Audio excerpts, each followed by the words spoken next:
Good evening. My name is Julie Rieg, and I'm a board member with GRIT2, which stands for Growing Resilience in Teens Together. GRIT2 is a Downers Grove-based nonprofit organization created by a group of parents to connect our community with local resources to support mental wellness and build resiliency in our teens. Tonight, we are thrilled to present two local legends in their own right, Heidi Stevens and Dr. John Duffy. Heidi Stevens is the creative director for Parent Nation, a new initiative at the University of Chicago. Prior to joining Parent Nation, Heidi worked at the Chicago Tribune for 23 years, where she wrote a daily column called Balancing Act. She was awarded the Ann Keegan Award for Distinguished Journalism in 2018, and she maintains a nationally syndicated column once a week and lives in Chicago's Logan Square neighborhood with her husband and 2 children. Dr. John Duffy is a clinical psychologist and best-selling parenting author of Parenting the New Teen in the Age of Anxiety. He specializes in relationships, parenting teens and families, and he's also contributed to CNN Wellness and the co-host of 2 podcasts, On Purpose with Heidi Stevens and Better with his wife, Julie. In addition to our esteemed speakers this evening, we also have Melissa Nuttall, another GRIT2 board member who will be assisting me in monitoring your questions throughout the presentation. And now a few housekeeping items. All attendees will be muted tonight. If you have any questions throughout the presentation, please post them in the chat, and Melissa and I will work with our speakers to address your questions after the presentation is over. We also ask if you are comfortable to leave your cameras on to create a collaborative and conversational environment. Our speakers have mentioned that this program may run a little longer than an hour. If you need to leave, please click Leave Meeting. Otherwise, feel free to stay with us. In addition, this presentation will be recorded, and the recording will be available and shared via email in the next few days. Now, without further ado, I would like to introduce Heidi Stevens and Dr. John Duffy. Thank you. Thank you, Julie. Thank you. Hi, John. Hi, Heidi. How are you? I'm good. How are you? I'm good. This is going to be fun. Yeah, I'm happy to be here. Yeah, me too. Thank you to everybody else who joined tonight. I can't see all of your faces because I have my Zoom on a weird view thing, but I see John's face. I see a good number of faces, and people look happy to be here as well. Good, good, good.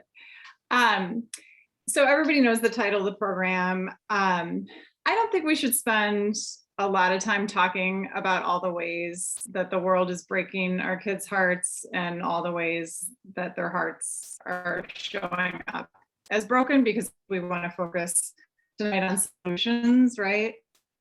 But I do think it's helpful to sort of set the stage. And I think that you have insight that most of us don't have as parents, and that young people come into your office day in and day out, and they tell you their struggles and their truths and the stuff that honestly they work pretty hard to hide from us, from their parents. So I'm so grateful to get your insights tonight, and for you to be willing to share with your clients' privacy, of course, at the core of it all. But just give us sort of a sense of where kids are right now. And I know that in conversation, you've mentioned something to me that I think would be helpful for parents to hear. And that's like a self-esteem meter, do you call it, that you start some of your meetings out with? Yeah. So when yeah, thanks, Heidi. And I'm anxious to hear what you have to say too, because I think you bring a lot of parenting wisdom to the table from all the work that you do as well. In my initial sessions, in most of my sessions with teens and tweens, I usually do a little check-in, and I try to do it briefly at the front of end of a session. And it's usually meters, like how are we on the happiness meter? How are we doing in terms of depression? How are we doing academically? How are we doing socially? And I always land on my last question has become, how are we doing in terms of self-esteem? How do you feel about yourself? 0 is, I can't stand myself and I'm awful. 10 is, I'm amazing. I'm, number 1 in the class. I couldn't feel better about myself. And in the last several years, that number has gone in the wrong direction, and really consistently up until and including today in my office, where I got a 2. And that is a really, really ordinary thing for me to hear, for this beautiful teenage human being, as all of them are really, to report to me with absolute sincerity. And I really, really don't like myself very much. I actually can't stand myself. And I just want to pause on that for a second, because I can't punctuate that enough, how wild it is, the difference in just a few moments of knowing these children, my feeling about them relative to their feeling about them. Because you can get a vibe from a kid very quickly, like, oh, you're amazing. I already get the amazing about you. You might be trouble in 8 different ways, and yet still you're amazing. Yeah. And yet you see a 2. Where I see a 9, you see a 2. And so they're carrying around that divide. And that divide is driven by a whole bunch of different things, right? Because the same stuff that we grew up with that we didn't feel so good about, the way we looked, who was attracted to us and who wasn't, and all this stuff is combined with social media and all the stuff we always talk about when we do these talks about kids. And I'll throw on top of that this kind of heavy worldview that they carry around, that we didn't carry around when we were teenagers, or at least I'll say that I didn't, that I think weighs on them, the way they feel about themselves, the world, optimism. And that brings everything down to a 1 or a 2 or a 3. And so a lot of the things that we parents want our kids to start doing or stop doing is largely dependent upon moving that needle. You know what I mean? If we can get that needle moving from low to higher, then we can get some movement going, So if we're just focused on like, stop, you put the controller down and quit playing the video games, and we're thinking like, I want to help you feel better about yourself, we're missing something. Well, yeah, because I imagine there has to be motivation there. And when you're feeling a 0 to a 4, maybe even, I imagine it's tough to feel intrinsic motivation, right? To put the controller down or put the vape down or improve your grades, or we know, right, that suicide rates have been on the rise since 2007. We know suicide's the second leading cause of death among young people. I think it's ages 10 to 34. Those are really jarring statistics. We also know that a lot of kids are walking around brokenhearted, but not necessarily suicidal. Can you talk a little bit about what you and I have also talked about in the past, about a lot of kids you talk to not feeling suicidal, but not necessarily caring if they live? Yeah. But we're not doing the best job of leading with the good, but we're going to move into solutions next. We're just setting the stage. No, I but do think, honestly, I'm glad you said that, because I do think there are parents, certainly that I talk to and that I hear from, who say like, are you kidding me? Like, kids are not carrying around the weight of the world on their shoulders. All they're doing is like editing their selfies. Like, give me a break.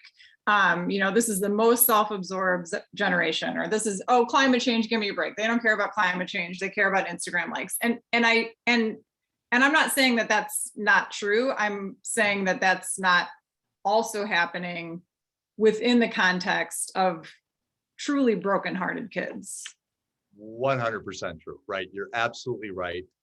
First of all, to your first point, like, right, if we're in the 0 to 4, it is hard to find the feel good. It's hard to get the motivation to do the thing that we want our kids to do, because why bother? You know what I mean? I'm not going to feel much better about myself. I've got nothing in my life that's shown me that I will. But to your broader point,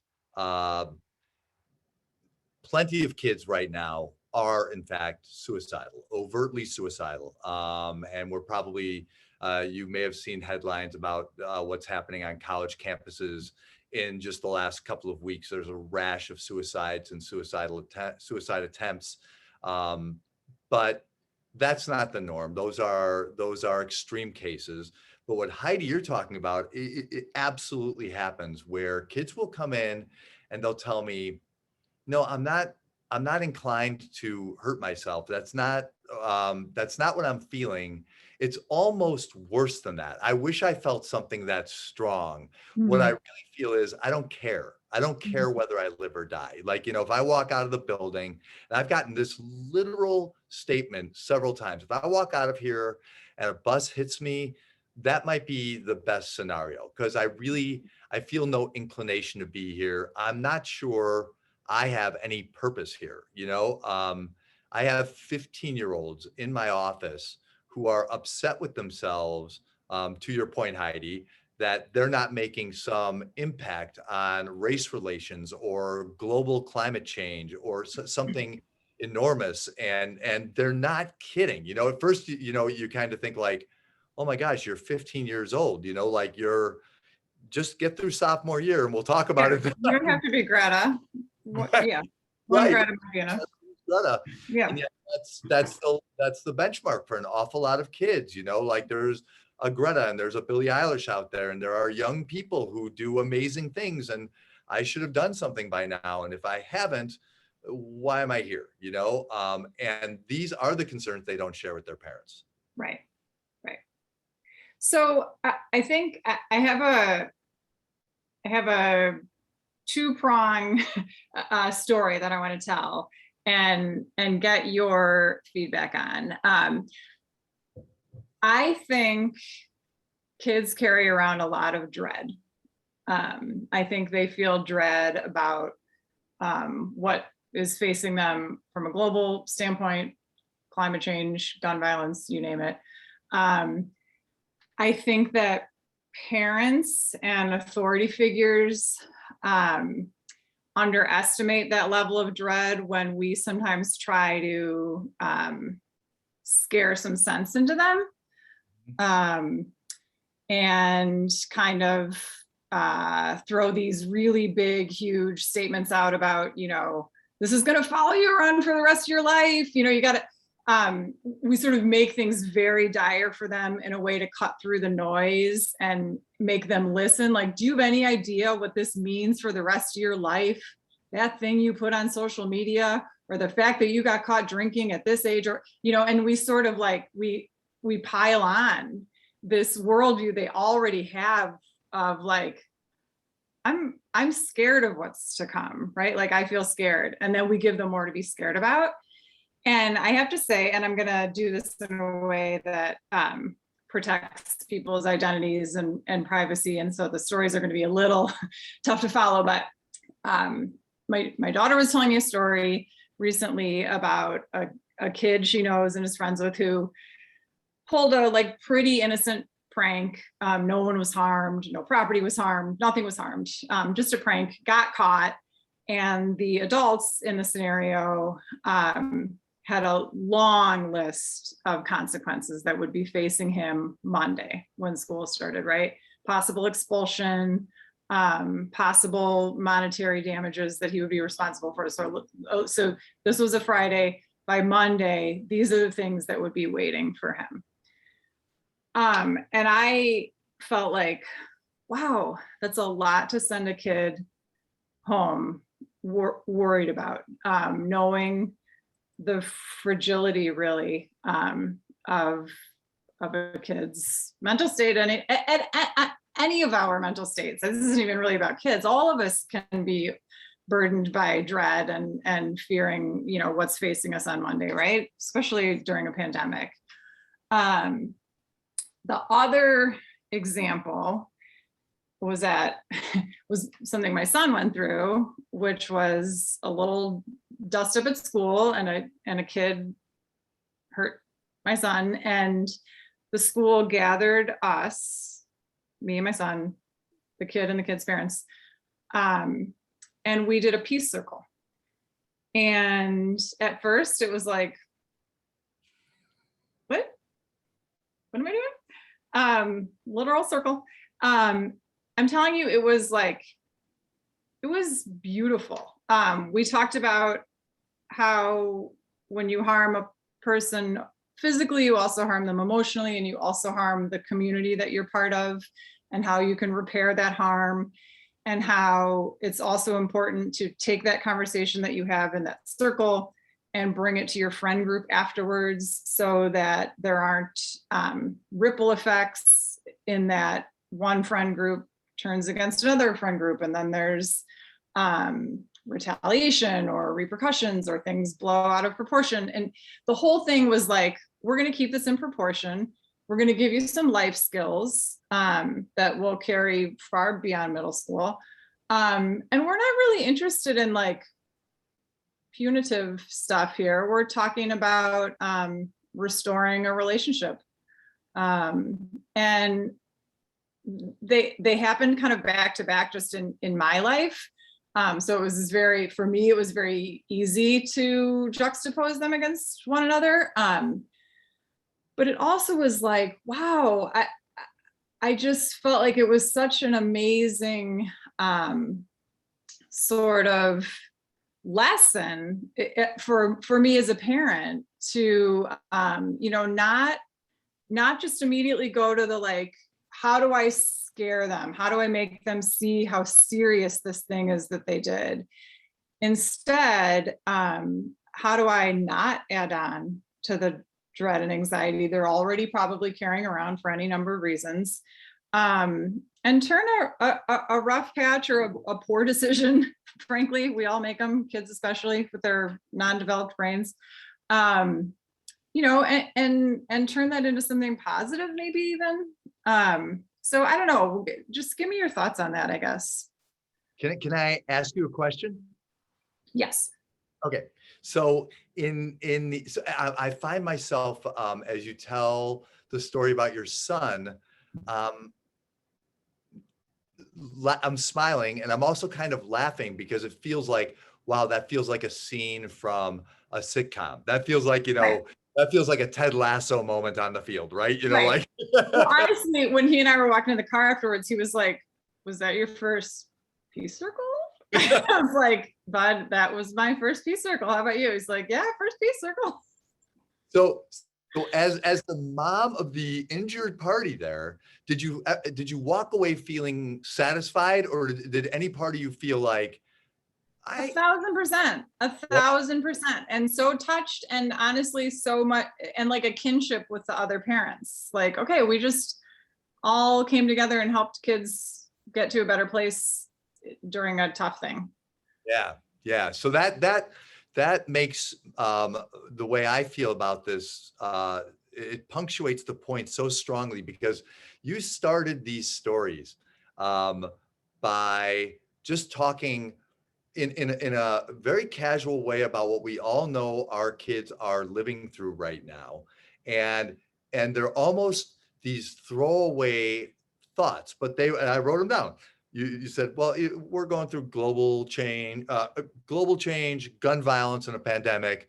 And then we add this other stuff on top of it. And I was just thinking like, wow, right. Global change, gun violence, and a pandemic.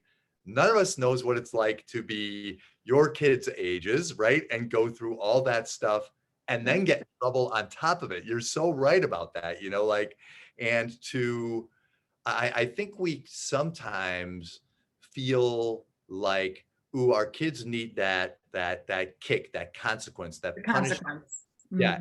And maybe even, and this happens in my office sometimes too, and this is usually a difficult moment for me in the office, where a parent will say, a little bit of shame goes a long way.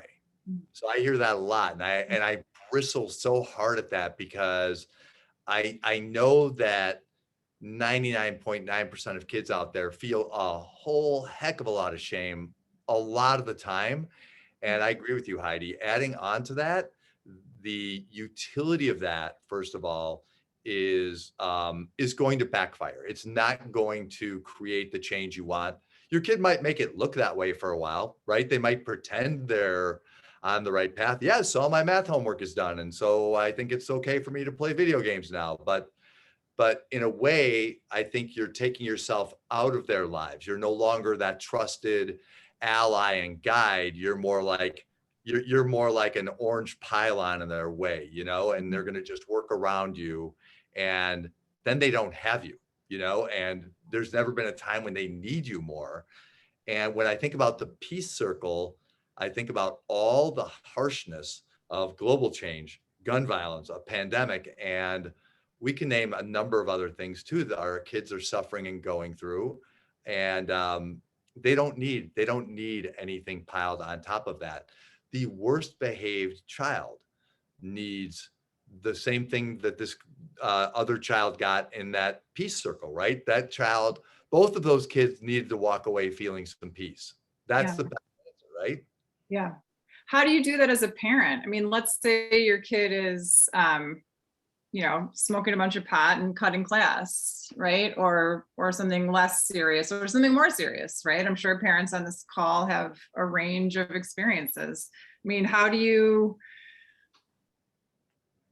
mete out not necessarily punishment or consequence, but a conversation that says this is serious and it's not serving you and I want better for you. And I'm not just trying to pile on with dread and shame, but where do we go from here?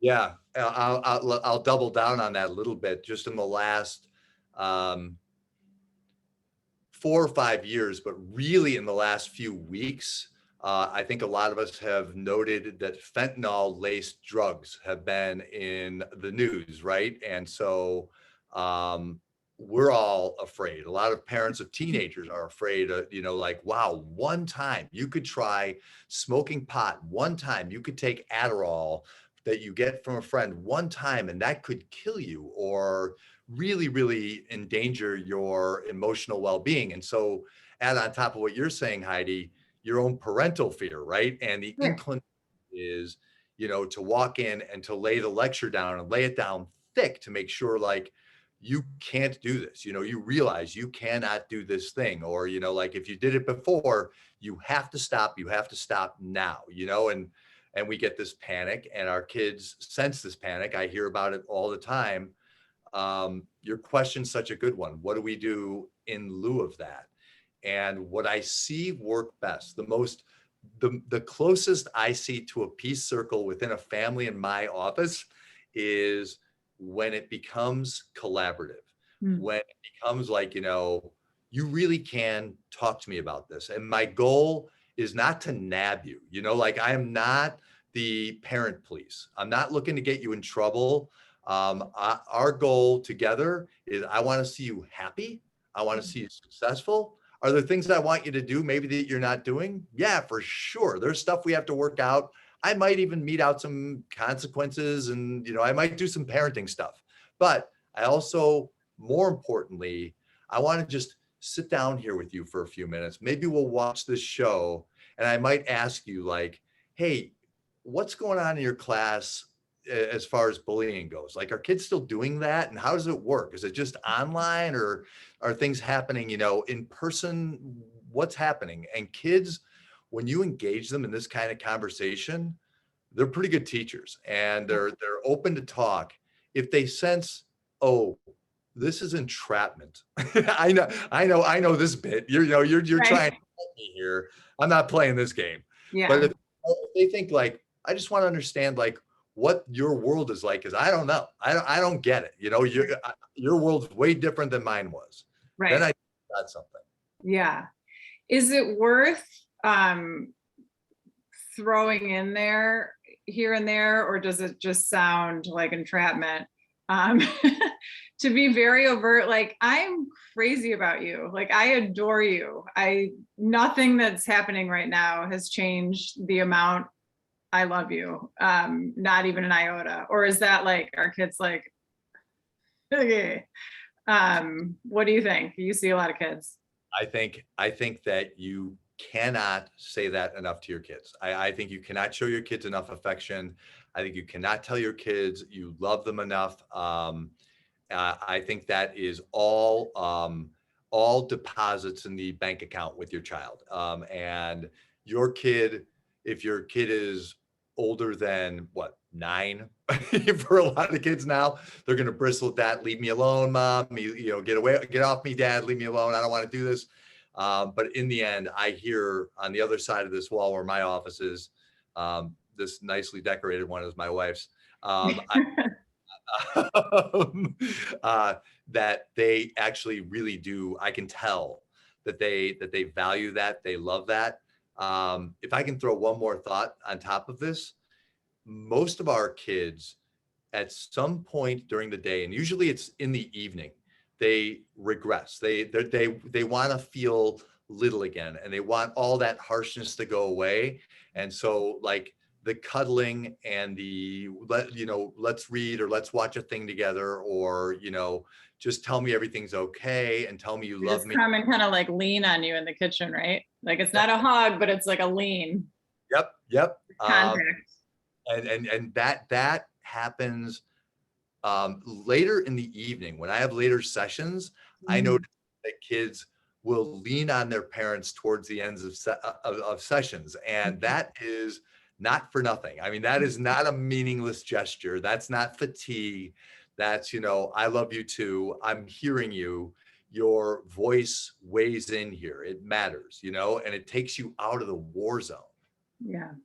We Yeah. can't That's, afford war zone. yeah, right. Because ultimately, I mean, this is something that Michelle Eichert says a lot, our mutual favorite parenting author. You gotta be and remind them that you are on the same team, right? You're not at war. It's not a winner and a loser. It's you win the stuff together, right? But if you end up on opposite teams, that's a defeat right there, right? For sure. And one thing about Michelle's concept there that is so difficult is that the vast majority of us here weren't raised that way. Right. Like, I don't know about you, Heidi, but for me, wait till your father gets home. This my mom's heaviest line. I was parented out of fear, and that worked. Like I responded really well to Yeah. fear. And so I think a lot of us think like, okay, that worked a generation ago. I'm pull that gun out, like that's going to work too. Yeah. Kids don't. First of all, kids do not respond to it. They're onto us, and there's an awful lot. I worked with. I'll tell a quick story. This goes back a couple of years. I'm not implicating anybody here, but by the time this kid got to me, he was a 16-year-old boy. I loved this kid, and he told me this great story. He said, my parents were mad at me. They took the controllers away from the console, which is, if you think about it, way more cruel than taking the whole thing. Right.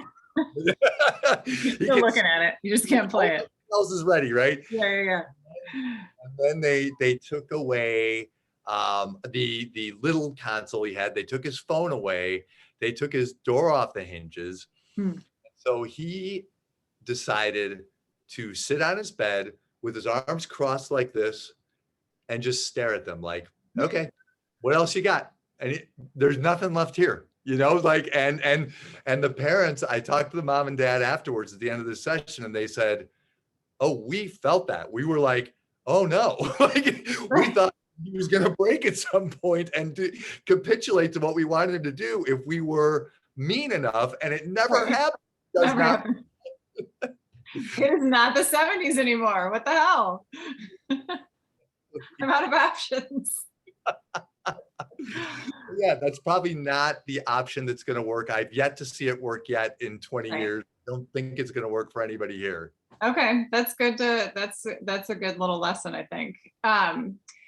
So the opposite of dread, I think, is hope and wonder, right? And a sense that you have something to look forward to and live for. And I want to hear some of the ways you think that parents can instill that in their children. I know you talk about this in your book, taking kids places that instill a sense of wonder in them, and having experiences together even more than the things you purchase for them. I also wonder if there are smaller ways that aren't necessarily like a trip to a national park or whatever. And one, I really will let you answer in a second, but one little trick I have been. You're doing great. I'm fine. Okay, good. This is what my PhD is in. So, oh wait, no, I don't have a PhD.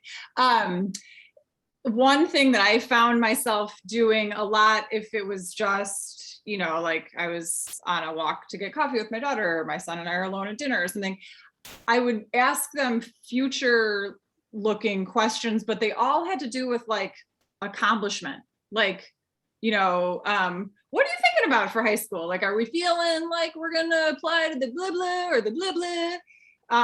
Or like, did you know so-and-so got into blah blah? Like, what do you think about that? Like, they were all sort of like, what will you be accomplishing in the next few years? And I started realizing how A, obnoxious that is, and B, how like that's not giving a sense of wonder and things to look forward to. That's like going down a checklist of things they have to worry about. Like, that's not that fun. Right. So I started reminding myself, like, ask about like, if we could go on like a super fun vacation next summer, if I get enough money saved up, like, where would you want to go? Like things that are, or things that don't have anything to do with me or what we're going to do as a family, but like forward looking, but that has nothing to do with college, job, grades. Yeah. First of all, that's the best answer to the question for sure. Okay, you're off the hook on that one. But yeah, I love the idea of talking to your kids when it's not. A lot of kids will tell me somewhere when I became a teenager, all my parents were cops, and yeah. I'm now part of the resume of theirs, and so they're just talking about accomplishments, like, you know, that math grade, I looked at it today, it was a D, you know, are you working on that? Check the portal. Yeah. And we forget that these are human beings who have really interesting thoughts and dreams, and they sometimes forget about their dreams themselves. So to draw them out and ask them like really interesting questions like that. I had over the past year and a half, most of my sessions have been like this via Zoom. And March 15th of 2020, I thought, well, I'm out of a job. I'm going to look into DoorDash or something and figure something out. But it turned out that a lot of kids liked working via Zoom. And one odd luxury was that I'm suddenly in the house. And so I can remember talking to this one girl who iced me out. She would not talk to me for anything. And Heidi, you'll have, I think, a pretty quick reaction to that. She was sitting in a room talking to me, and I could see on the wall behind her were a bunch of concert pictures. And there was Taylor Swift was up there and a couple other people, and Bruce Springsteen. Oh, there you go. My guy.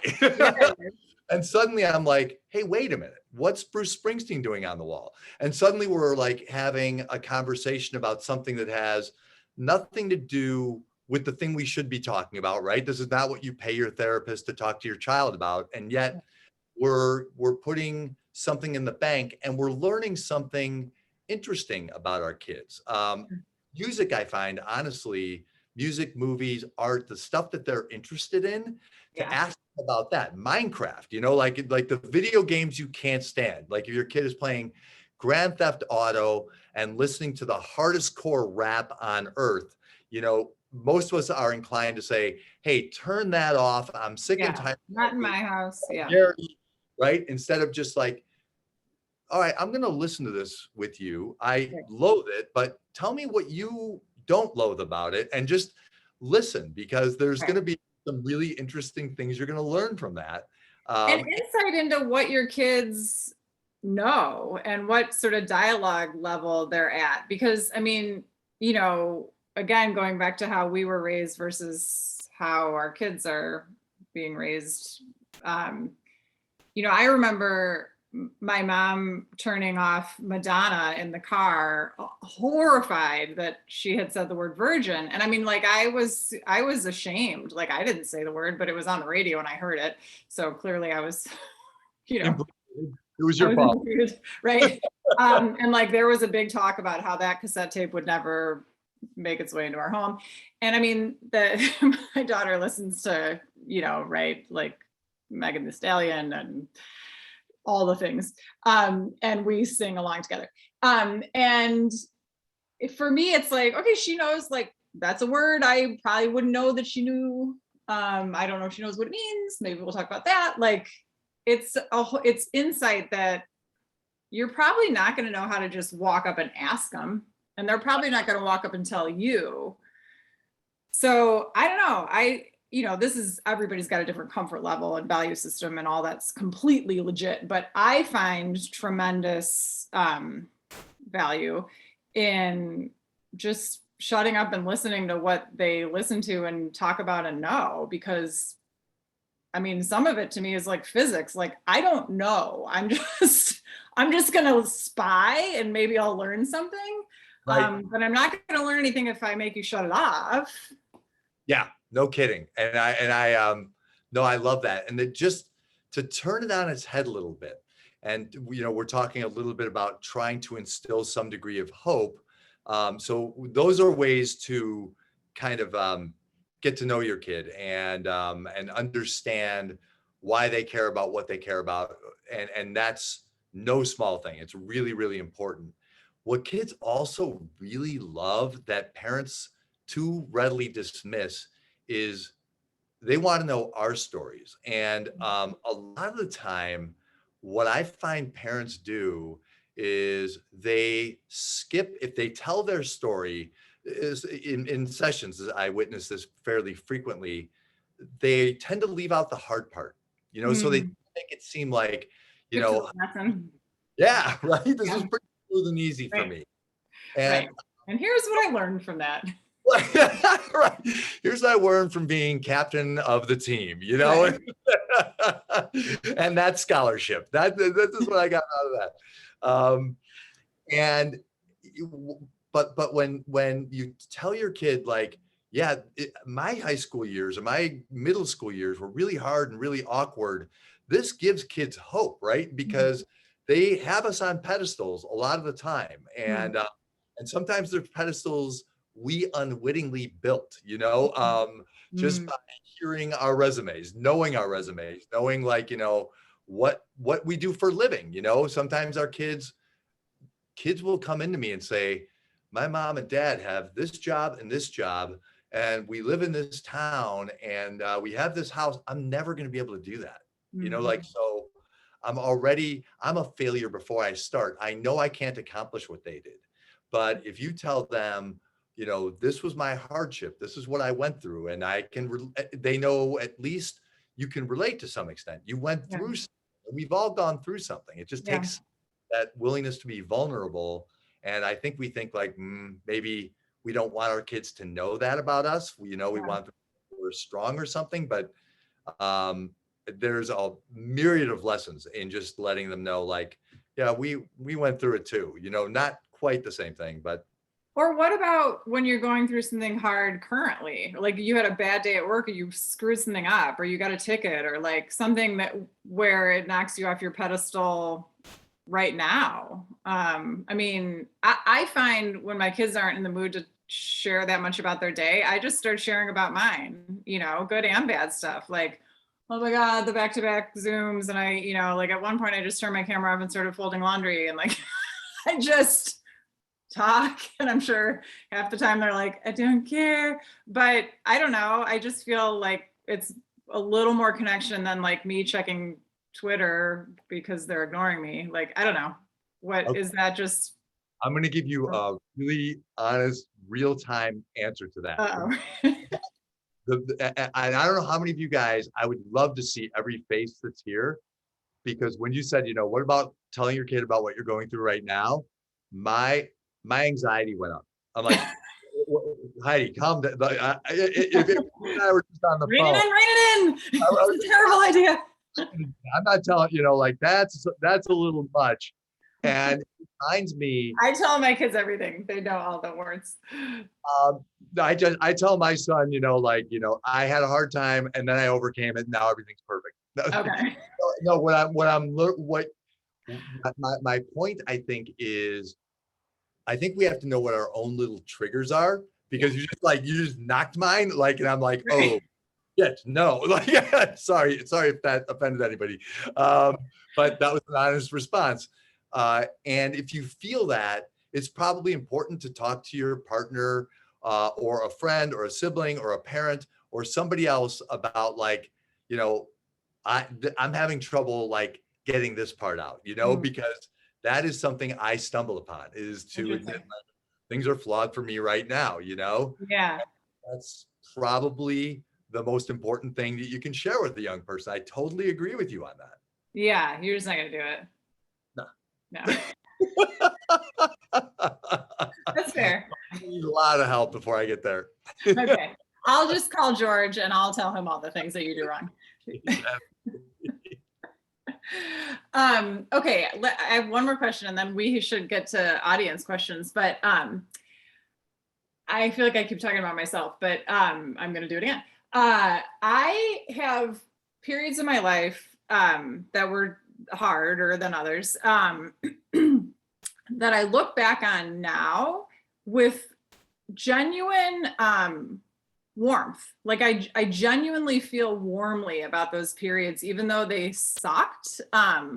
Having COVID last year, I was in the hospital. It was a bad bout of it. When I look back on that now, like I don't want it to happen again. I'm not trying to minimize anybody going through it, but what I remember about it is how many people came through with meals and flowers and texts and how cared for I felt. And the same thing when I went through a divorce, that was hard, of course, to be a single mom with little kids and working, and I was crazy and I never slept. But I also think about how much fun my two little kids and I had being just a threesome in a teeny condo and having cereal for dinner, and like how much we made the best of it together in a way that you sometimes don't do when everything's going smoothly. And I feel really grateful that I can look back at different hard times and feel warmly about them. And that there's great privilege in that, right? I didn't die from COVID. I went through a divorce. I wasn't waterboarded. Like it wasn't, I mean, that's not a terrible thing to go through. But it, wasn't great. Anyway, are there ways that we can help our kids or get out of the way so that our kids can look back on the stuff that they struggle with, maybe not warmly, but at least like, okay, I got through that and I feel pretty good about myself that I did, or it sucked, but at the same time, like I had friends show up for me. That feels good that people didn't run the other way when I was hurting. Like, are there ways that we can, without being condescending or dismissive of hard stuff, help them, Yes. look for those helpers sort of? Yep. No, I love that. And part of that might be telling our own stories, just like you did just now, right? So I think we all take something away from that. And I mean, it's so funny. I think you're telling stories about your life and your kids. I'm violating HIPAA every 5 minutes, so we're hopefully nobody's really going to listen to the recording. But I worked with this girl a while back who was crazy about this boy, and she knew, and she was very certain because she'd done her due diligence. This boy was not crazy about her. And so this was, and as sophisticated as kids are, as much as they have this big worldview, they still have this egocentrism, and things are black and white, and things are immediate, and things can really, really suck right now, Yeah. And this sucked for her right now. And so we were talking, just to bring our conversation full circle, we were talking about the meters right at the very beginning. And she came up with some meters, and she said, because I remember her drawing the suckometer, and this was a 10 on the suckometer. But I asked, what else is this? So this sucks really, really badly. What else is it? And she said, well, a bunch of my friends have come through. That's a 4, something, I don't remember exactly what it was. am able to, talk to my parents a little bit about it. And I would normally not do that. So that's a couple extra points on a different meter. And she drew about 6 or 7 meters so that she could see, okay, there's dimension to this. This isn't just sucky. This is also pretty great. I realized one thing she didn't realize before this was that she wanted to be in a relationship at all, that she had that kind of emotion in her to want to be connected with somebody. And that was one of her meters. Like, that part brought her all the optimism she needed to move forward, Right. And some self-awareness. Yeah. Yeah. So, that's, anything we can do to bring dimension and optimism to the sucky situation without, to your point, Heidi, and it's so tricky, without being patronizing. Right. And I think it's even okay to say, to acknowledge, yeah, this sucks. This is, this has got to be really, really painful. Yeah. And if you're not sure what the other meters are, or what another direction to go, I think it's okay to say, that's all I got. Yeah. I'm with you. It sucks. I feel really badly that you feel badly. Yeah. That's I'm all. so sorry you're going through that. Oh, Right? that's nuts. Yeah. Yeah.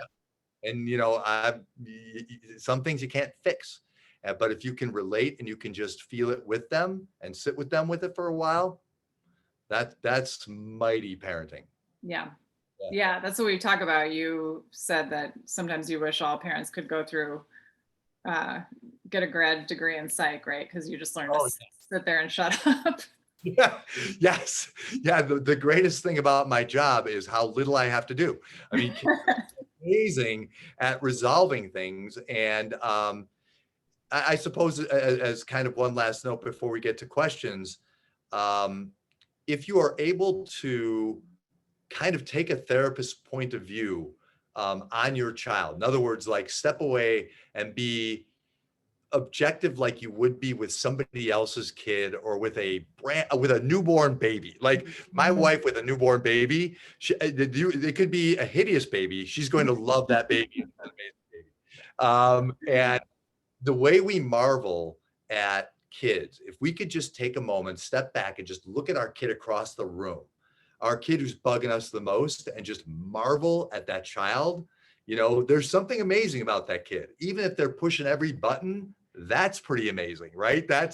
There's something cool about that. There's something there's tenacity there that's amazing if we allow ourselves. I love that. Yep. Okay, I think we're ready for questions, right?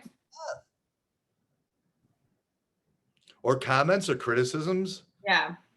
Or we also have a comedy routine that we break into sometimes at the end of our Don't make us do it, you guys. We do voices. It should be worth it, though. I have a comment and a question and another little comment from the same colleague here. I've had good luck in really talking to my kids and opening up the doors, so to speak, when I pivot from asking them questions at all, but rather than just sharing, using I statements. They tended to respond and then also share. Is this a good method of making kids feel safe and keeping the doors open? And then one more comment, she said, some of the best connections for me when my kids were teens was golf cart talk, riding in the car talk, random while we did yard work talk. The conversations felt less like interviews or information gathering sessions. So now you may take it away. Are the I statements are, you automatically, I think as a parent, myself, speaking for myself, you're trying to elicit information from them. You don't automatically, insert yourself in their problem or their situation.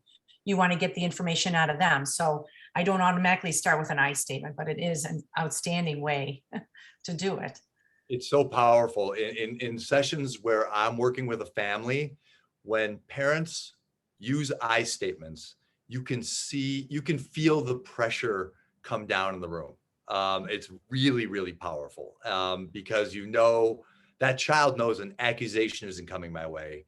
This is about how my mom and my dad feels, and that is super, super powerful. So yeah, any time that you can bring something to an I statement, and the trick is not to make the I statement, I feel angry because you're not taking out the garbage, you know? Like, I don't know what's wrong with you.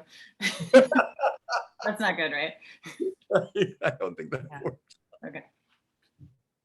And I love the golf cart car, anything where you're not staring into each other's eyes, right? Which is super awkward, unless you're Roy Kent and Keeley in that magazine shoot. But if you're a parent and child, it's so much better if you aren't looking at each other, right? Oh yeah, looking at a screen. I'll share with you guys that my son and I had the sex talk in 30-second increments over the course of a decade, and we'd be watching Friends, and I would pause. I'll bring it up. I would pause and just say, "All right, awkward moment coming. Yeah. You know, what do you think's happening with Ross and Rachel right now? How do you think Chandler feels?" You know, we're not looking at each other. It's time limited. He's a captive audience for that moment, and we move on. You know, That's I like amazing. that whole idea. That's amazing. Looks like we have a couple other questions coming in. Here's one. I really miss the talks on car rides with my 16-year-old son, who's now driving himself and has a full load of sports and academics. Any suggestions with how to best connect with older teens? That's a good one. That was a good one. First of all, and Heidi, I bet we're feeling the same thing.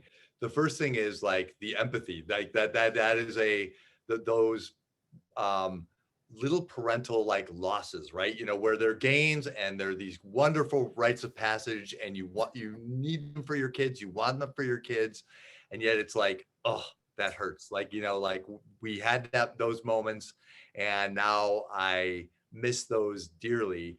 And but you can always grab a moment. And my advice here is, I think too often parents get down on themselves because they don't. And Heidi, I'm curious to see with a 16-year-old and a 12-year-old, right? That whether you agree, but I worked with a mom recently who said she wanted an hour-long family meeting every Sunday, and her kids wouldn't do it. And I thought, oh my God, I don't know any kids who will give you 10 minutes of their time. You know, like little sound bites. They text in 2 letters, you know, like, or an emoji. Right. So Right. you get, every once in a while, you'll stumble into a moment where they just want to go, and you want to grab those moments, right? But sometimes you take the sound bite and you just like run with it. Like, okay, yeah, cool. Yeah. Did you have a good time tonight? Awesome, good. Yep. And walks, if they'll take them, right? I mean, that might sound super pie in the sky. I don't have an older teenager yet, although my 16-year-old is getting there. But especially if I offer to buy coffee or a Gatorade or candy from Walgreens, I can usually get my kids to take a walk with me. I also watch a whole lot more professional sports than I really ever wanted to in my life, just to sit on the couch with my son. Like I'll watch all the things, and I don't usually know what's happening, but that actually works to my benefit because then I can ask him questions or say something really dumb, then he gets to correct me. That, I mean, you know, inserting yourself gently, not in a way that Bigfoot's it, but gently into their interests instead of like, oh, now he's watching football, never get him to talk to me. It's like, sit down and watch it with him. Oh, I've got one more thought too. I love that. So I work with a good number of families, and more people are doing this, where even if there's nothing devastating going on, it's becoming more and more normal, especially in the pandemic, to go to family therapy and just, you know, talk things through for an hour. And what I hear from families is that the big connecting moments don't usually happen in the room, but they happen in the car on the way home. So grab those moments where you can, and don't dismiss the idea of therapy just because we're not in devastating circumstances. You know, I think a lot of us can benefit from that, you know, and it's great prevention and great preparation for if something does go off the rails a little bit. It doesn't feel like devastating because, oh, we've got something in place for this. We know how to manage this together. But I think I see families connect really well in therapy when we're not just solving an acute crisis, when we're just talking about how the family works in general. Yeah. Yeah. And knowing that maybe you're laying groundwork for some of those conversations later that you're not privy to, right? I think that's huge. I think sometimes it's hard to know because we get introduced to parenting when our kids are babies and toddlers and everything is so immediate. Like I got to intervene now before they, do something that kills them, or that's irreversible. And so we get used to having to like fix it now. There is no later. And then it's hard to transition into those, adolescent teen years. And it's like, you can slow down and like that one might take a few days to fix. Like you might address it now, but it doesn't actually sink in right till later. Or they don't come back and engage you on it until later, but you've still maybe planted some important seeds. For sure. Yeah. I'm getting a direct message. Can I read this one? Sure. Please. I have a very quiet teen who most of the time seems perfectly fine, but I constantly worry that her silence is hiding something awful. It makes my anxiety skyrocket, and then I ask her too many questions. I can relate to that, which promptly annoys her. There was a funny meme the other day about, it was like a mom asked like 5 questions in a row, and then the kid texted back, "You sound like Buddy the Elf." Okay, sorry. So I probably usually sound like Buddy the Elf in my texts. It makes my anxiety skyrocket, and then I ask her too many questions, which promptly annoys her. When is teen quietness really cause for worry? That's a great question. It is. It depends. I mean, for a lot of teens, it's normal and they're perfectly happy being quiet, but I get that our parental, temperature goes up when our kids go silent. And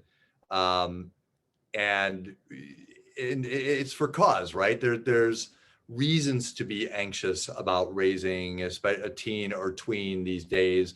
And yet I think we all know developmentally, like it's pretty appropriate for them to withdraw a little bit from mom and dad and do their own thing, go upstairs into their room, be on their phone and do all that. What I find sometimes works is either find that time of day where they regress a little bit, or sit with them in silence sometimes. Just go and hang out, and you can bring a sense of humor to that or not, and just hang out with them. The most effective thing I've heard that a family I worked with stumbled upon is they realized mom was doing all the parenting and dad was downstairs. And so if son or daughter was upstairs quiet, mom would go up and be in the position of having to ask all the questions and trying to do the investigation to see, is he or she okay? And they swapped that one night and dad went up. And just that little shift was enough for that child to open up a little bit, like, oh, this is different. This is unusual. Let's see what happens, So just changing it up and trying almost anything different can usually get a kid to open up. I early on in my career, I would get stonewalled pretty frequently. And if you can get comfortable with silence, that's one thing that, can pay a lot of dividends in parenting. And your child will know, like, okay, you're not always going to harangue me. Sometimes it's just going to be quiet, and, and we can just hang out. And that might give you a lot of comfort, just knowing that he or she is willing to just sit with you. And if you do it for a while, then you can probably get away with a few questions. But I would caution you to make them more like discussion questions and less like an interrogation, because that's what kids feel way too often from their parents. Like, you're trying to get me on something, or, you're trying to get me to share something that I do not want to share. Can I read this one comment out loud? Because I actually think it's kind of a neat answer to that question too. One way I connect with my son, who's now 20, is that I ask him to make me a playlist for the gym. Then I listen to the playlist at the gym, make note of songs I like, and then make a point to ask about songs from time to time. I've been doing this since he was about 14, and it's been really wonderful. I extend the connection by asking him to control the music during car rides from his phone. Usually I start by saying, hey, what's your current favorite song? That's brilliant. It's the best. I mean, that is really, I don't know a better way to connect with your kid than through your music, through their music. That was probably true of us too. I mean, my parents never did that, and I don't know any parents in that generation that did. But we do have this opportunity to do that. If I can, if you'll indulge me, I'll tell my favorite story in this regard. Father and son are at war.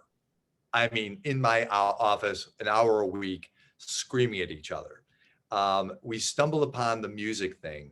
The kid predictably listens to rap. The dad is like a Pink Floyd guy and, old school, like rock guy.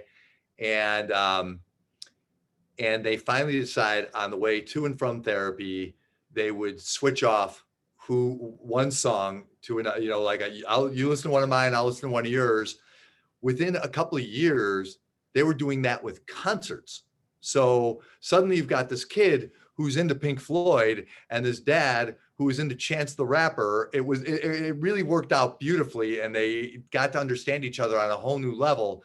It didn't shut down the war completely, but it gave them enough like foundation and solid ground to stand on that they could like navigate the war perfectly well. Music, man, it's a lot.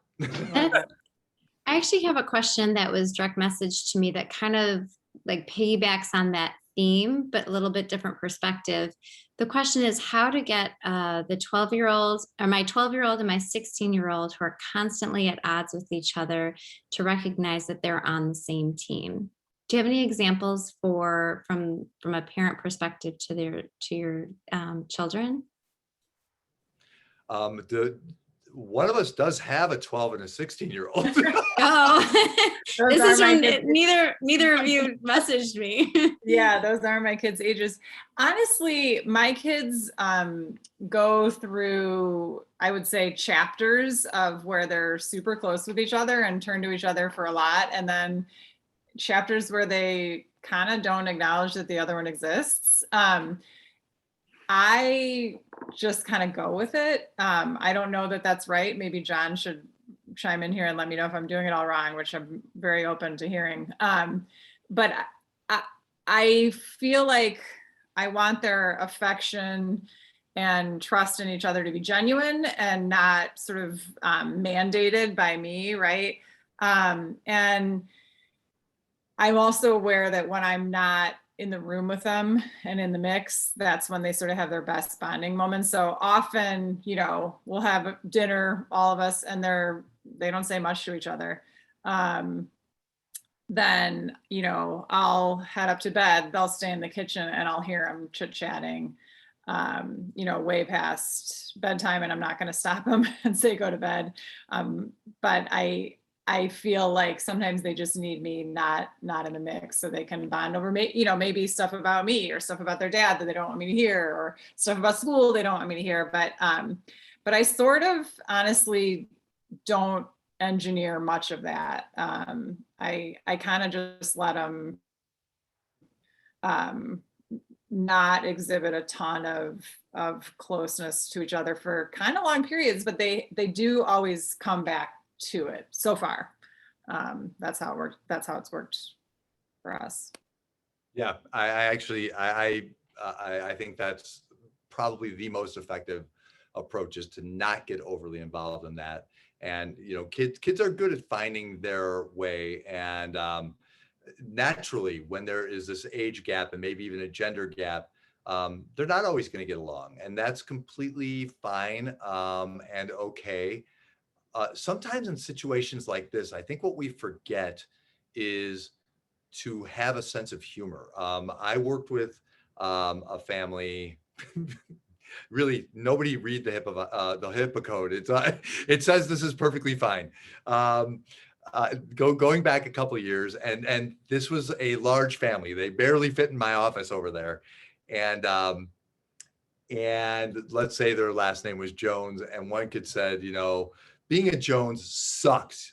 And so they went around, and this is the dad's call, and he said, yeah, being a Jones sucks. And they went around and talked about the different ways that being a Jones sucked. and it was hilarious, and they were dying. I mean, they were talking about how bad the Thanksgivings are and how annoying grandma is. I mean, it was really, and it was the most fun I've ever seen them have together.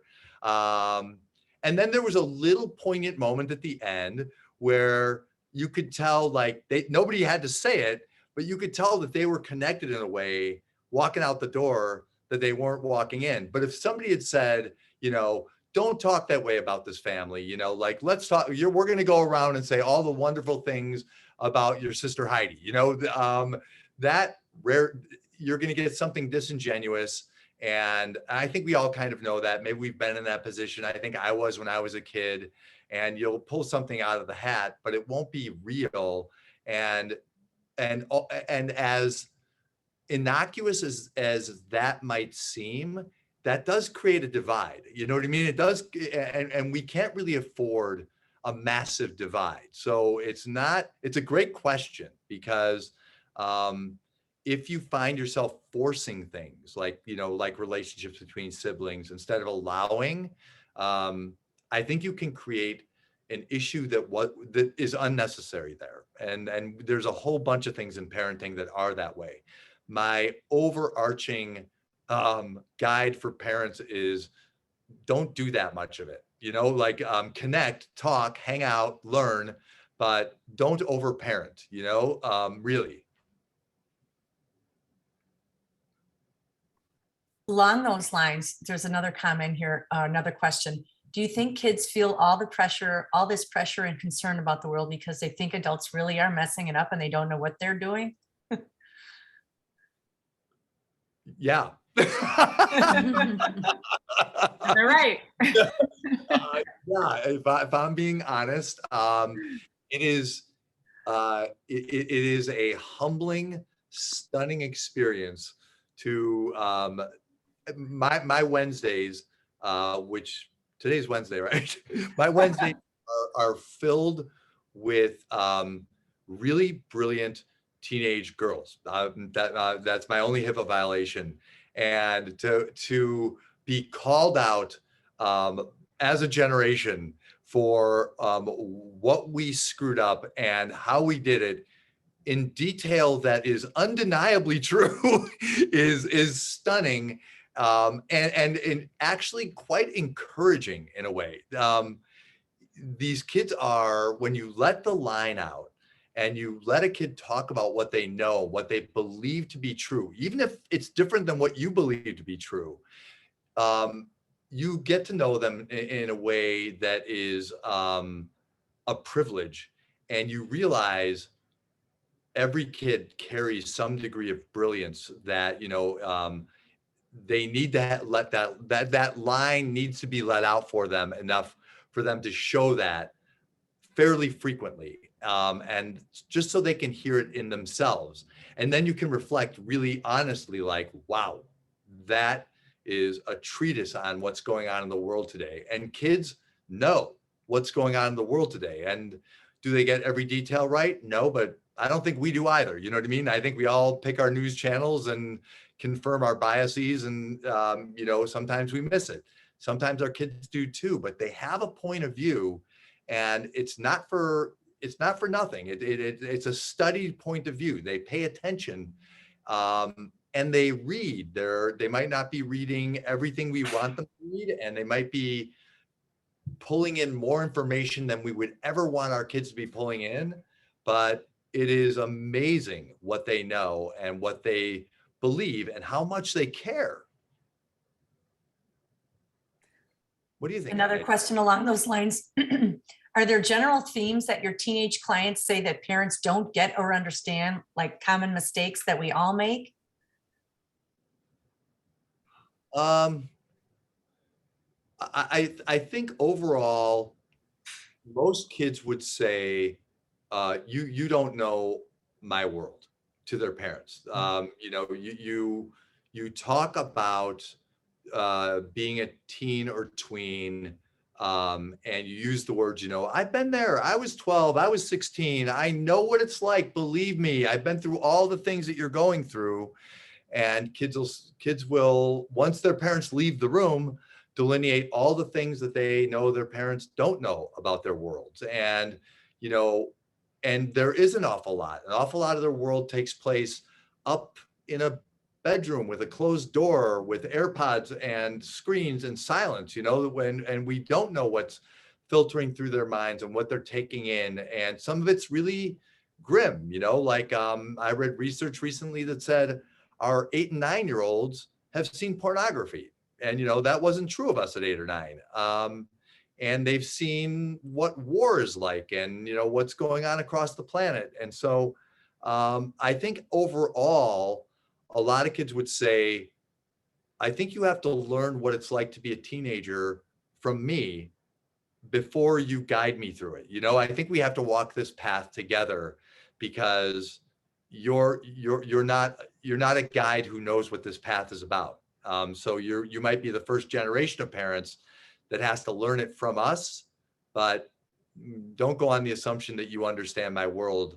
And parents lose so much credibility in my experience so fast when they say, I get it. I know exactly what it is you're going through. And parents say it a lot. We've got a few more here, but I think this one would speak to a lot of people, and myself included. What if you've made some of these mistakes, these parenting mistakes, and you'd like a clean slate with your child, so to speak? How do you undo some of the damage and try to reestablish that bond? I love that question. I should let you answer because you're the professional, but I do want to say I love that question. I just straight up fess up to my kids a lot. On the front end and on the back end. I often will start questions with like, I'm not sure how to say this. I'm going to sound really awkward and I'm probably going to say it wrong. So forgive me if I have to start over a couple times. Like I lead with that. I lead with the fact that this isn't going to come out perfect. And I hope that I'm modeling to them that when they want to come to me with something hard, that it doesn't have to come out perfect as well.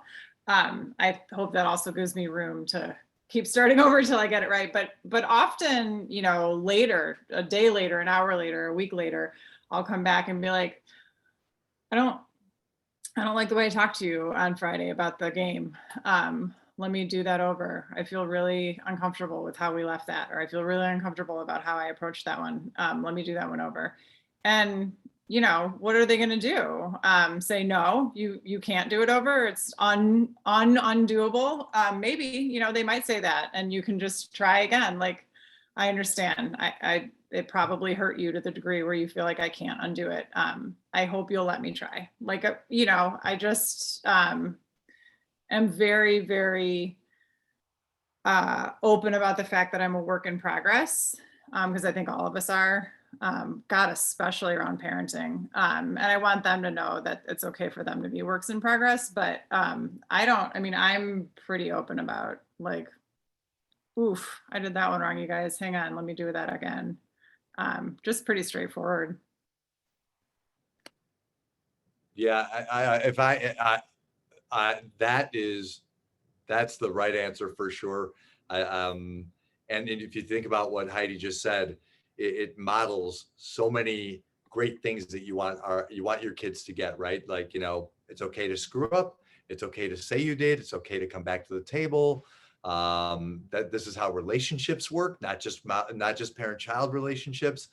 And to the parent who wrote, I would just say, you get a bunch of do-overs, countless do-overs.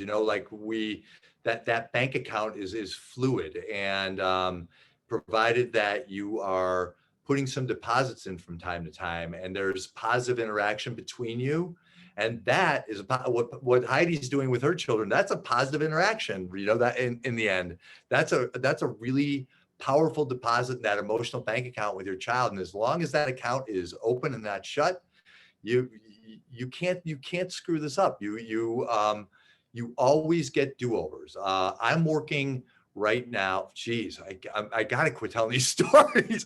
I'm working with a parent, I'm going to be as vague as I can, and a child in their late 20s, and they are reflecting back on, how terrible this went. I don't think you were a very good parent to me back then.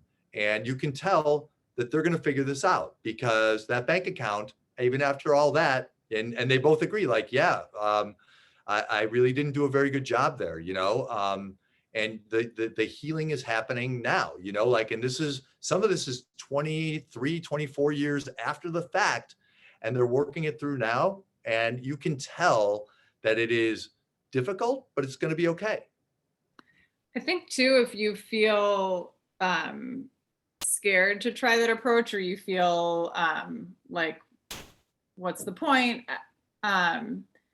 Think about how good it would feel if someone in your life who hurt you or said something in way too harsh of a way, or left something unsaid that really needed saying.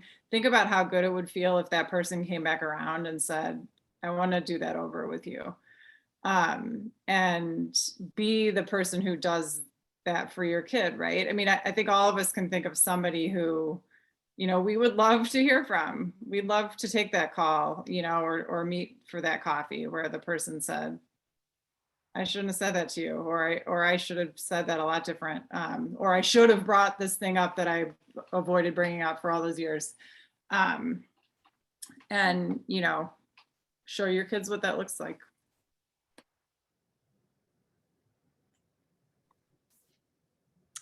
Great, Julie, I don't have any more questions on my end, and I think that might be a nice kind of place to kind of wrap it up for the night. Julie, do you have anything?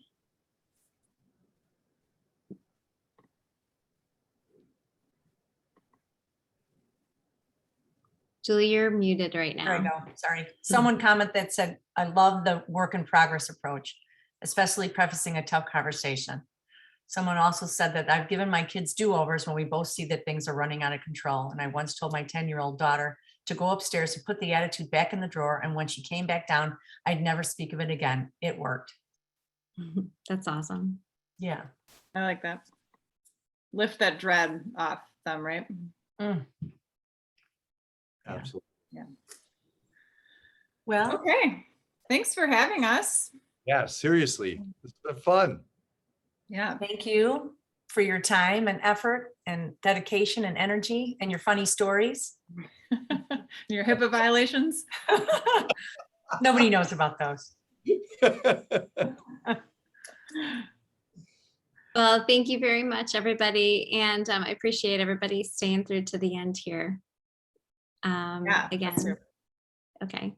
Thank you. Have a good night, Thank you. everybody. Have a good night. Bye. Bye-bye.